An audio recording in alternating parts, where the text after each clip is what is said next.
Hello, in front of me I've got Xiaomi Redmi 10. In this video I'll show you how to find and manage display settings. Firstly, enter settings. Now go to display, and here we've got all settings for our display. In the beginning we can change between light mode and dark mode, and also we can schedule our dark mode. Then we can change brightness level,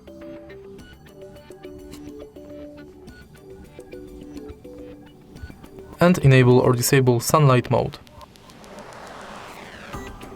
Next we can turn on or off reading mode and schedule it. Then we've got color scheme,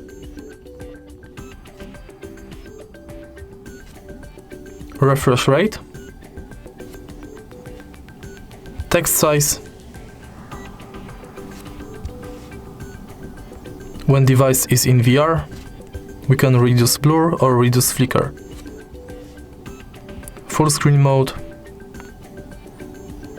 where we can select full screen mode for apps on our phone, and auto rotate screen. And that's all. If you find this video helpful, please leave like, comment and subscribe.